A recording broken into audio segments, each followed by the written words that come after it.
네, 오늘 이 시간 우리가 함께 은혜 나눌 말씀은 누가복음 12장 13절에서 21절까지의 말씀입니다. 내 안의 탐심을 정복하라 라는 제목으로 함께 은혜를 나누겠습니다. 한 절씩 교독하겠습니다. 무리 중에 한 사람이 이르되 선생님 내 형을 명하여 유사를 나와 나누게 하소서 하니 이르시되 이 사람아 누가 나를 너희의 재판장이라 물건 하는 자를 소원하냐 하시오니라.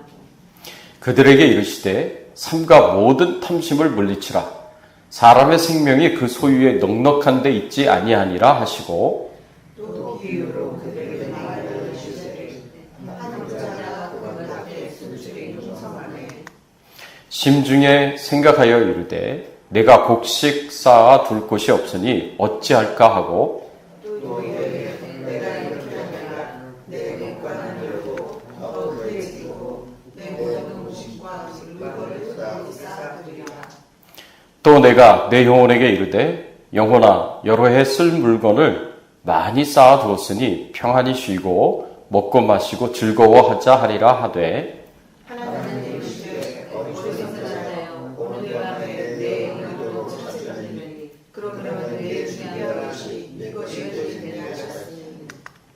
자기를 위하여 재물을 쌓아두고 하나님께 부여하지 못한 자가 이와 같으니라. 아멘. 네. 여러분, 우리가 어떻게 내 안에 있는 탐심을 정복할 수 있을까요? 우리는 그동안 내 안에 있는 가나안을 정복하라 라는 주제를 가지고 시리즈로 말씀을 나누고 있습니다. 그동안 교만에 대해서, 시기질투에 대해서, 그리고 게으름, 나태에 대해서, 그리고 허영에 대해서 우리가 함께 나누었습니다. 오늘은 내 안에 있는 탐심, 어떻게 정복해야 할 것인가 라는 주제를 가지고 우리가 함께 은혜를 나누기를 원합니다. 여러분, 성경에서는요, 재물에 대해서 굉장히 많은 언급을 하고 있고 교훈을 주고 있습니다. 교회에서는 재물에 대해서 그렇게 많은 말씀을 하고 있지는 않지만 사실은 성경은 2359절이라는 굉장히 많은 구절에서 재물에 대해서, 재산에 대해서 말씀을 하고 계시고 교훈을 주고 있습니다. 그리고 성경적 재정교실이라는 책을 보면 예수님이 다른 어떤 주제보다도 재물에 대한 주제에 관련해서 많은 말씀을 주셨다라고 그렇게 가르치고 있습니다. 우리가 이런 것들을 보면 재물에 대한 탐심이 우리에게 얼마나 중요한 주제인가를 다시 한번 생각해 보게 됩니다. 어느 시골 마을에 잭이라는 사람이 살았습니다. 이 잭이 그의 아내 에밀리와 함께 농사를 지으면서 살았는데 밭을 일구면서 그리고 동물 몇 마리를 조그만 땅에서 키우면서 그렇게 살았습니다. 그래서 가난한 농부였어요. 그러니까 먹고 살기가 굉장히 힘든 그런 농부였습니다. 그런데 어느 날 밭에서 굉장히 신기한 것을, 놀라운 것을 보게 됩니다. 황금색 깃털을 가진 거위를 보게 되는데 이 거위가 황금알을 낳는 거예요. 그래서 거위가 낳은 그 황금알을 가지고 집에 돌아와서 아내와 함께 그것을 보면서 굉장히 기뻐하고 즐거워했습니다. 그 다음 날도 나가보니까 그 다음 날에도 황금알이 있고 그 다음 날에도 황금알이 있어요. 그래서 매일 그 황금알을 가지고 와서 그것을 팔아가지고 더 좋은 집에서 살게 되었고 더 재산을 늘려가면서 더 부유하고 풍요로운 그런 삶을 살게 되었습니다. 그러다가 좀 욕심이 생긴 거예요. 그래서 이 잭이 아내인 에밀리와 함께 의논하면서 어떤 생각을 갖게 되냐면, 야, 저 거위 속에는 얼마나 많은 황금들이 들어있을까? 매일 이렇게 황금알을 조금씩 이렇게 얻는 것보다 그 속 안에 있는 황금을 우리가 다 얻으면 우리 굉장히 큰 부자가 될 수 있을 것 같다라고 생각을 하면서 그 황금 알을 낳는 그 거위의 뱃속을 갈라보기로 결정을 했습니다. 그래서 뱃속을 갈라보니까 어떤 결과가 주어졌느냐?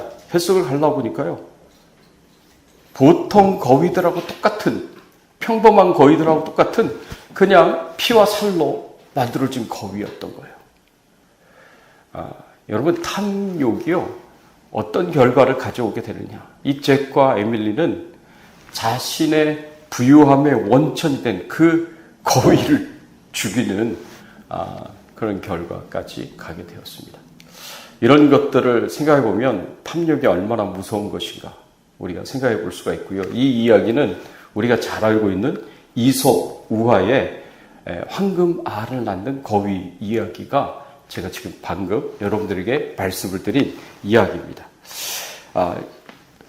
오늘 본문의 말씀에 보면 한 남자가 부모의 제사를 상속하는 문제로 인해서 자신의 형과 분쟁이 일어나고 다투는 것을 오늘 말씀에서 볼 수가 있습니다.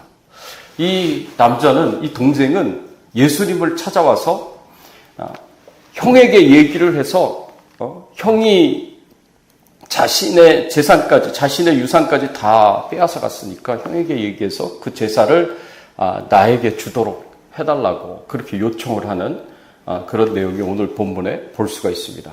여러분, 율법의 말씀에 의하면요, 율법은 큰아들에게 재산의 3분의 2를 주게 되어 있습니다. 작은 아들에게는 3분의 1을 주게 되어 있습니다.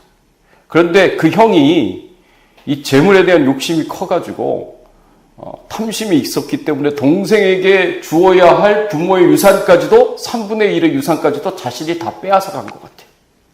그래서 동생에게 물려주지를 않습니다.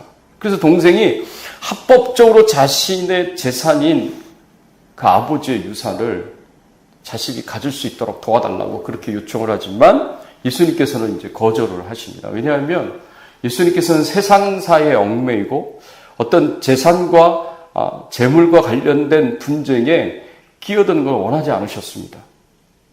왜냐하면 예수님의 관심은, 예수님의 최우선순위는 복음을 전하고 영혼을 구원하는 일이었고, 그리고 하나님 나라를 이 땅에 세우고 확장하는 일이었기 때문에 예수님께서는 이런 일에 끼어들려고 하시지 않으셨던 거예요. 그런데 예수님께서 그러면서도 불구하고 이 동생에게 굉장히 중요한 교훈을 줍니다. 그 자리에 있었던 사람들, 제자들과 사람들에게 굉장히 중요한 교훈을 주시는데 그게 바로 오늘 본문 15절의 말씀입니다. 그들에게 이르시되 삼가 모든 탐심을 물리치라. 사람의 생명이 그 소유에 넉넉한 데 있지 아니하리라 하시고, 예수님께서 삼가 모든 탐심을 물리치라고 누가복음 12장 15절 오늘 본문의 말씀에서 그렇게 강력하게 명령하시는 것을 볼 수가 있습니다. 여기서 이 탐심이라는 이 단어를 우리가 잘 생각해야 됩니다. 이 탐심이라는 단어가 헬라어로 플레오넥시아라는 단어인데 재물에 대해서 많은 것을 바라는 욕망입니다. 재물에 대해서 이것을 통제하지 못하는 욕망이다라고 얘기를 할 수가 있습니다. 재물에 대해서 통제할 수 없는 욕망, 재물을 더 많이 바라는 이 욕망이 바로 이 탐심이라는 겁니다. 이 탐심에 대해서 우리가 생각을 해보면 이 세상의 어느 것도 이 탐심을 만족시킬 수가 없습니다. 여러분, 강물이 모여가지고 바다에 흘러가지만 그렇다고 해서 바다가 다 채워지지는 않습니다. 이것은 뭘 의미하느냐면 우리가 아무리 재물에 대한 욕심을 가지고 또 욕심을 가지고 더 많이 원한다고 하지만 사실은 탐욕스러운 우리의 마음을 다 만족시켜주지 못한다는 거죠. 그것을 다 채워주지 못한다는 겁니다. 그래서 그런 의미에서 탐심은 바다와 같다라고 이야기를 할 수가 있습니다. 우리는 우리의 그 갈급한 재물에 대한 그 욕심이 채워지기만 하면 우리는 행복하게 될 것이다 라고 그렇게 생각하기 쉽지만, 그러나 성경은 우리와 전혀 다른 이야기를 가르쳐 주십니다.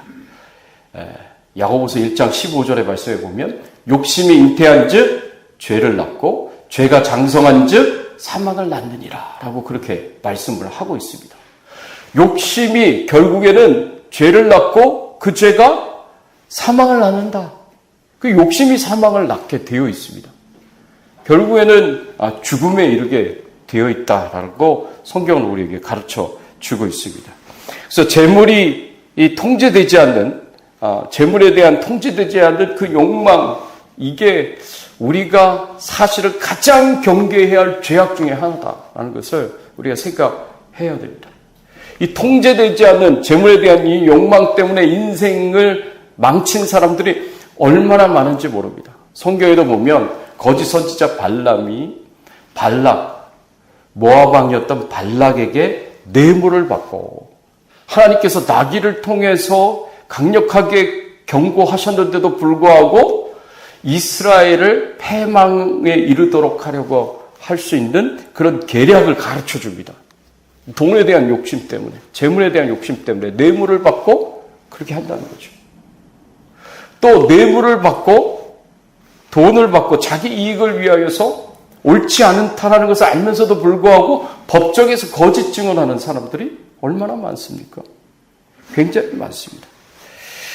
그런 사람들, 또 여리고성의 그 전투에서 보면 아간이 하나님의 것이라고 선포된, 헤렘이 선포된 그런 여리고성의 재물에 대한 욕심을 가지고 그것을 훔쳐서 자기 집에 보관해 두게 됩니다. 그 탐심 때문에 결국에는 아간과 그의 가족도 전부 다 죽음을 당하게 됩니다.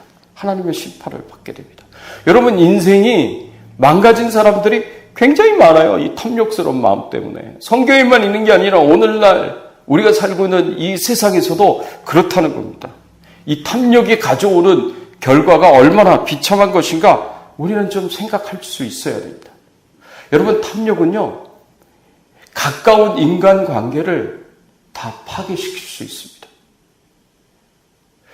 우리가 가깝게 생각하는 인간관계, 형제 간의 관계, 부모와 자식 간의 관계, 친구의 관계 다 파괴할 수가 있다는 거죠. 오늘 본문에 나오는 이 재산 상속의 문제 때문에 형과 동생이 분쟁이 생기고 관계가 깨어지게 되고 서로 다투게 되는 그런 일이 일어났습니다. 이런 일들이 오늘 본문에서만 나오게 될까요? 아닙니다. 우리가 살고 있는 이 세상에서도 이 재물 때문에, 재물에 대한 탐심 때문에 주변에 있는 가까운 인간관계가 깨어지는 경우가 얼마나 많습니까? 그래서 하나님께서 십계명에서 10번째 계명에서 굉장히 중요한 탐심과 관련된 교훈을 주십니다. 출애굽기 20장 17절의 말씀에 보면 내 이웃의 집을 탐내지 말라. 내 이웃의 아내나 그의 남종이나 그의 여종이나 그의 소나 그의 낙이나 무릇 내 이웃의 소유를 탐내지 말라. 하나님께서 내 이웃의 집을 탐내지 말라라고 그렇게 십계명에서 10번째 계명으로 가르쳐 주십니다. 굉장히 강력한 명령입니다. 내 이웃의 것은 이웃의 아내든지 남종이든지 여종이든지 소나 낙이든지 어떤 소유도 탐내지 말라라고 그렇게 명령하셨습니다. 왜냐하면 하나님께서는 사람들이 다른 사람들의 탐욕과 도적질로 인해서 그 사람의 소유가 빼앗기거나 잃게 되는 것을 원하지 않기 때문에 그렇습니다. 그리고 이런 탐심을 정복하지 않고 이런 탐심을 절제하지 않으면 결국에는 인간관계가 다 파괴가 되는 것이고 공동체 자체가 파괴되어서 세워질 수가 없기 때문에 하나님께서는 이 탐심을 잘 다스리라고 강력하게 권고하시고 명령을 하신 것입니다. 또 탐욕은요, 그 자체가 우상숭배입니다. 골로새서 3장 5절의 말씀에 보면 탐심은 곧 우상숭배니라 라고 그렇게 말씀을 하셨습니다. 여러분, 탐심이 우상숭배라고 이야기할 수 있는 데에는 굉장히 중요한 이유가 있습니다. 그것은 재물이 그만큼 파워풀하기 때문에 그렇습니다. 사람들이 하나님이 앉으셔야 할 자리에 재물을 올려다 놓고 그 재물을 숭배합니다. 우리가 하나님을 경배하듯이 재물을 숭배합니다. 우리가 하나님을 의지하듯이 재물을 의지한다는 거죠. 그렇기 때문에 이 재물을 탐하는 그 탐심이 우상숭배다라고 그렇게 말할 수 있습니다. 오늘 본문에 나오는 어리석은 부자가 바로 그렇게 생각을 했습니다. 자신의 재물을 창고에 쌓아뒀습니다. 그의 소출이 굉장히 풍성하였기 때문에 그 소출을 전부 다 걷어들이고 나서 보니까 그 소출이 너무나 많으니까 창고가 부족해. 그래서 창고를 헐어서 창고를 더 넓게 만들고, 그리고 그 창고에다가 그 소출의 한 그 곡식들을 전부 다 거기다가 집어넣고 자기 소유를 값진 거를 거기다 다 보관을 해놓고 그리고 뭐라고 이야기를 하냐면 누가복음 12장 20절의 말씀에 보면 그렇게 쌓아놓고 뭐라고 이야기를 하냐면 영혼아 여러 해 쓸 물건을 많이 쌓아두었으니 평안히 쉬고 먹고 마시고 즐거워하자라고 그렇게 이야기를 합니다. 내가 여러 해 쓸 물건을 많이 쌓아두었다. 그러니까 평안히 먹고 마시고 즐거워하자라고 그렇게 생각을 했습니다. 자신이 창고에 쌓아둔 그 많은 재물 때문에 자기는 이제 평안히 먹고 마시고 그렇게 쉴 수 있다. 이 재물이 자신에게 행복을 가져다 줄 것이고 이 재물이 자신에게 깊은 평안과 안전함을 가져다 줄 것이고 이 재물이 자신의 미래를 보장해 줄 것이다 라고 그렇게 생각을 했습니다. 그래서 재물을 의지합니다.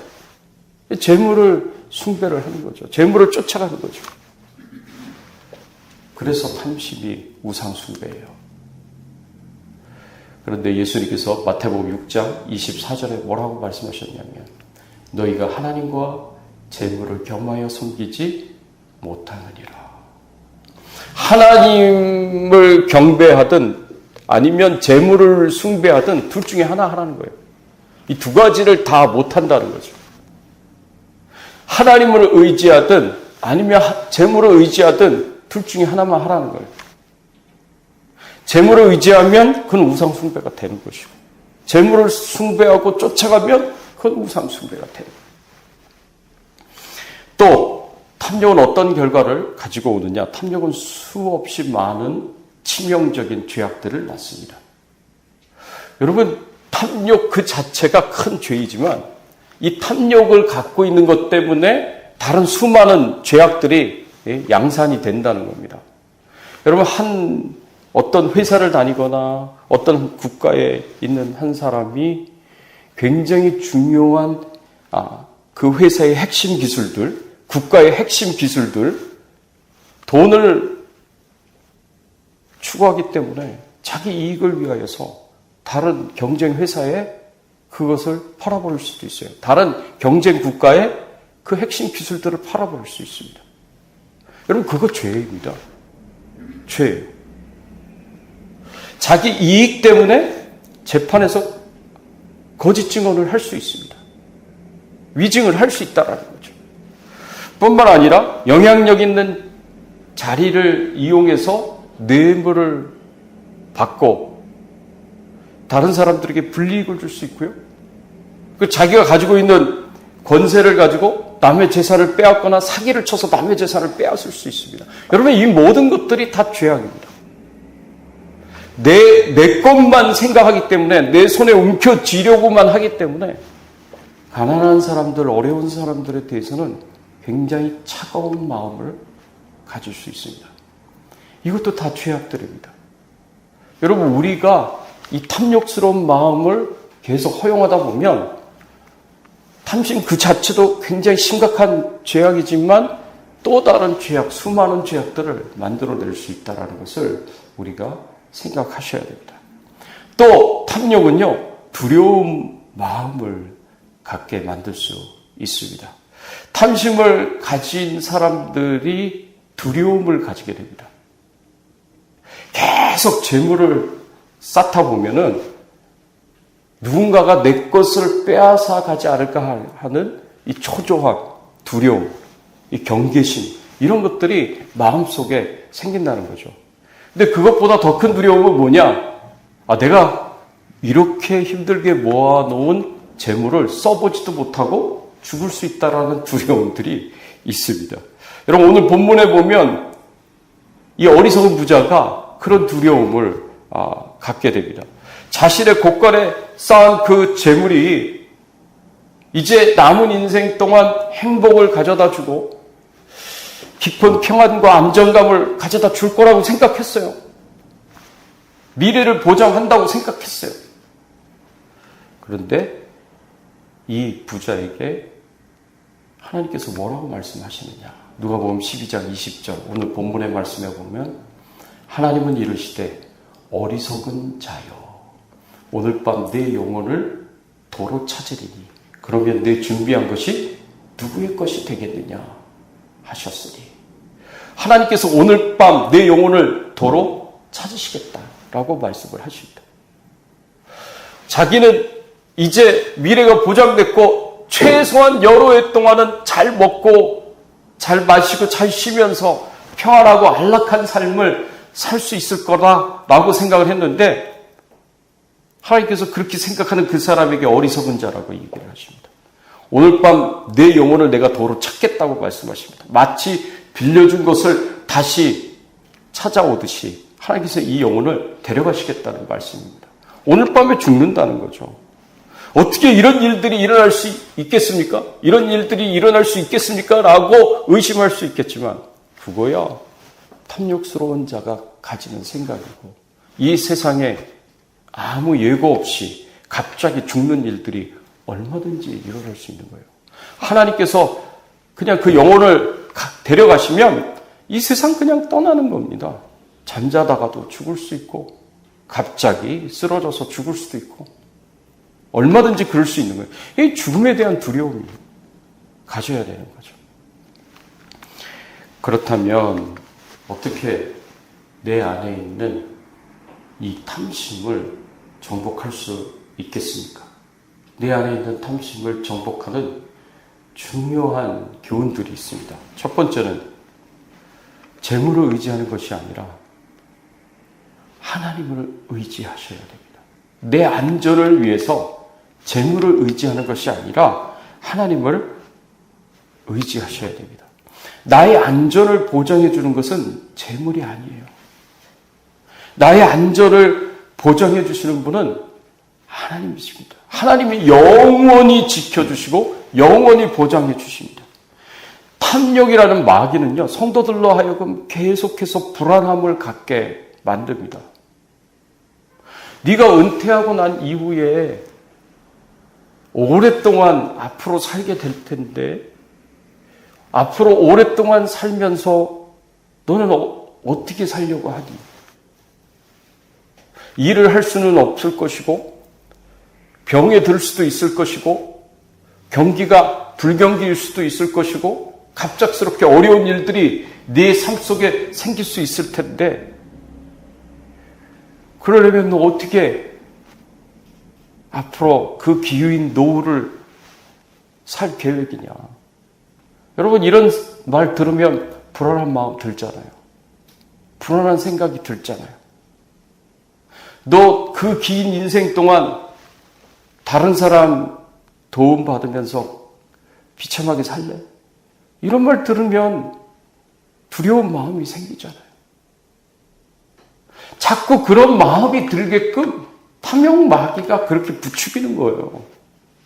그런 생각을 갖게끔 자꾸 유혹을 하는 거예요. 그래서 재물을 더 의지하게 만들고 더 많은 재물이 필요하다고 탐욕스러운 마음을 갖도록 그렇게 여러분들을 유혹을 하는 겁니다.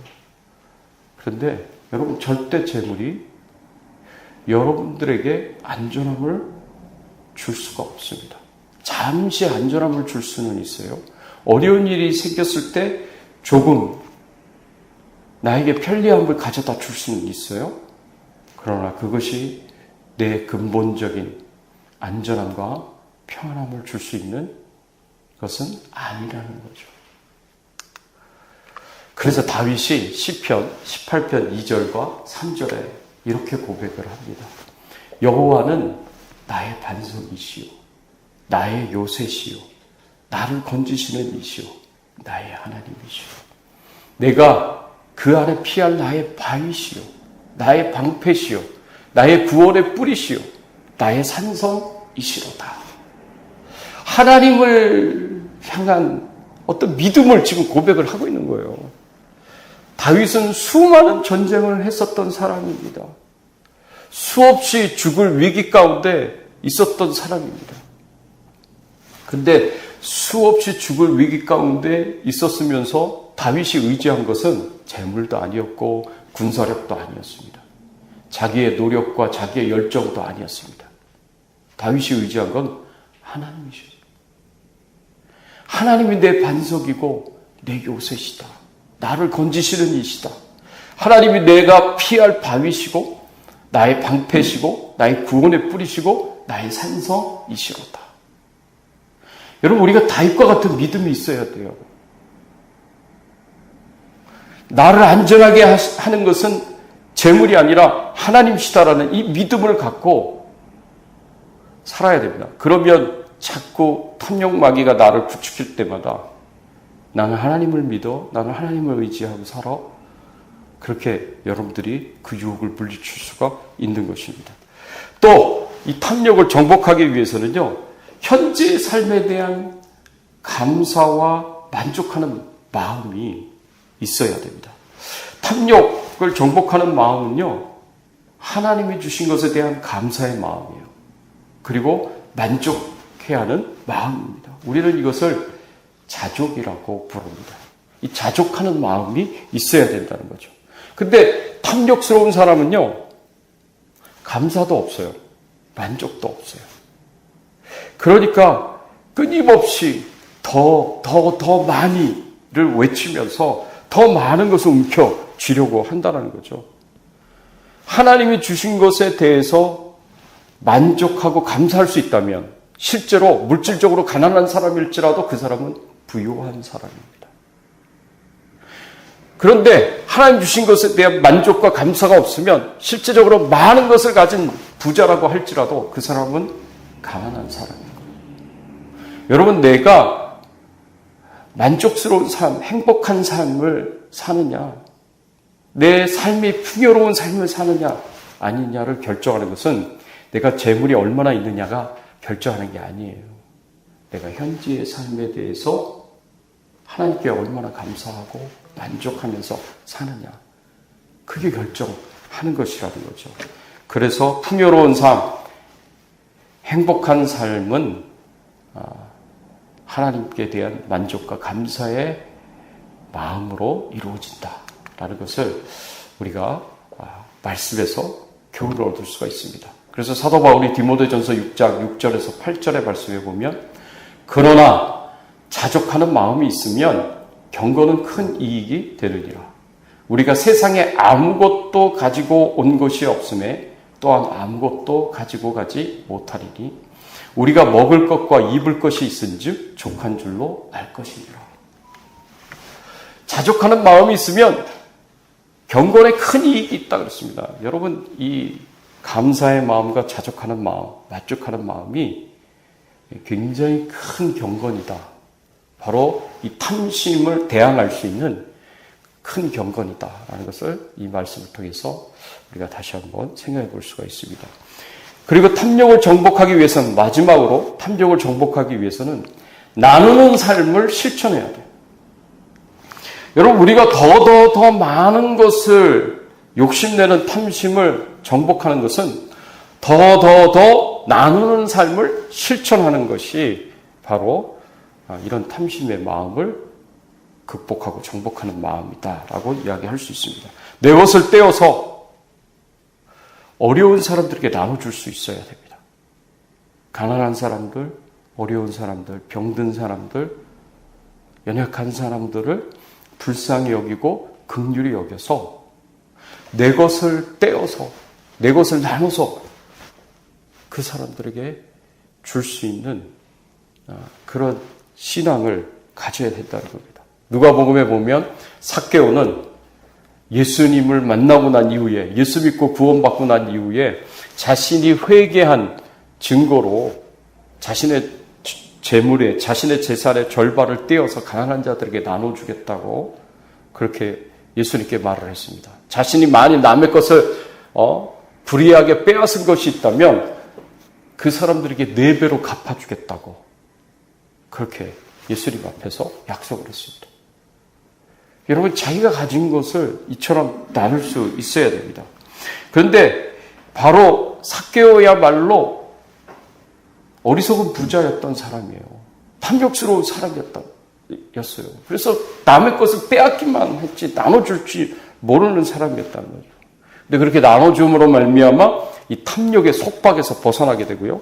그리고 나눠줌으로 말미암아 자신들이 그 탐욕에서 벗어날 수 있는, 자유할 수 있는 그런 상태에 이르게 되었다는 겁니다. 오늘 본문에 나오는 그 어리석은 부자가 바로 나눠줄 줄 모르는 탐욕스러운 사람이었습니다.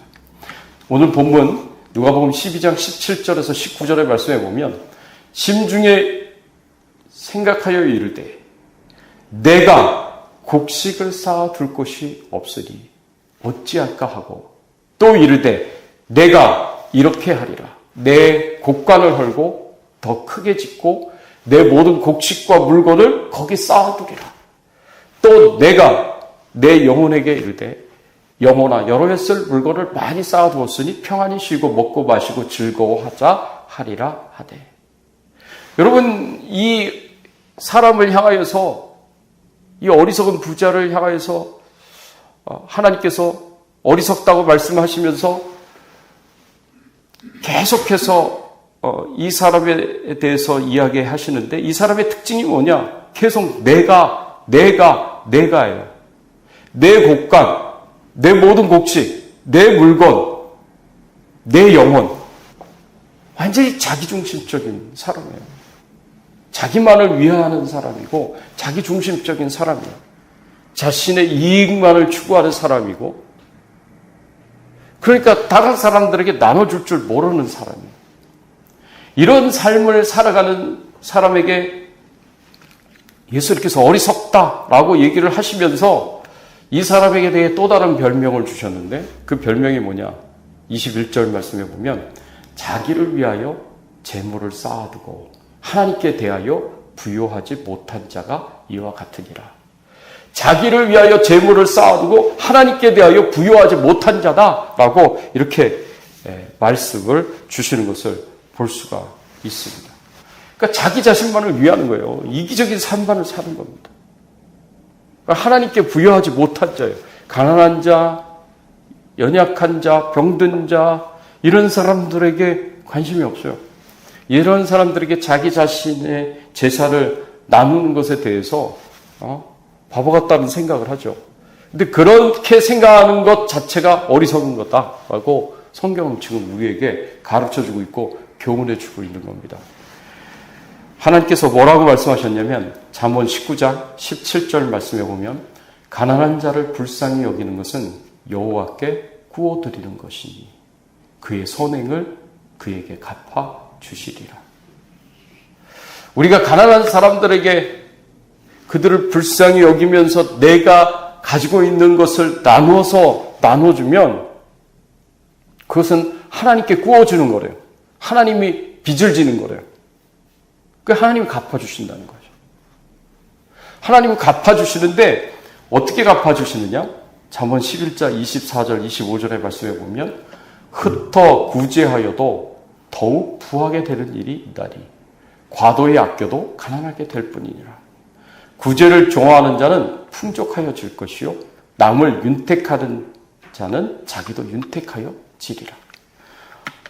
계속 나눠주고 베풀어 주는데도 불구하고 자기 것이 계속 소비되는데도 불구하고 하나님께서 더욱 부하게 만들어 주신다.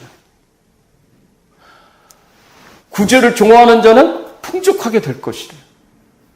남을 윤택하게 하는 자는 자기가 윤택하게 될 것이래. 하나님이 그렇게 갚아주시는 거예요. 왜냐하면 하나님이 내가 너에게 빚졌다 생각하고 그 빚을 갚아줄게 하면서 갚아주는데 하나님이 원금만 갚아주시겠습니까? 아니에요. 하나님께서는 30배, 60배, 100배 이상으로 하나님 갚아주시는 거예요. 더 부하게 만들고 더 풍족하게 만들고 더 윤택하게 만든다는 것입니다. 이것이 성경이 우리에게 가르쳐주는 교훈입니다. 사랑하는 성도 여러분, 성경은 한결같이 탐심을 경계하라고 우리에게 가르쳐줍니다. 탐심을 물리치라고 가르쳐주십니다. 이 탐심을 정복하라고 가르쳐주십니다. 더 많이는 끝이 없어요. 한계가 없어요. 그 자체로도 죄악이지만 더 많은 죄악, 수많은 죄악들을 양산하는 굉장히 큰 죄악이 될 수 있습니다. 죄악의 뿌리가 될 수 있습니다. 그러니까 철저하게 경계하시고 재물을 의지하지 마시고 하나님을 의지하십시오. 그리고 계속해서 나눠주십시오. 베풀어 주십시오. 그렇게 함으로 탐심을 이기고 극복하고 정복하고 하나님께 영광을 돌리는 하나님이 기뻐하시는 삶을 살 수 있는 저와 여러분들의 삶이 되시기를 예수 그리스도의 이름으로 축원합니다.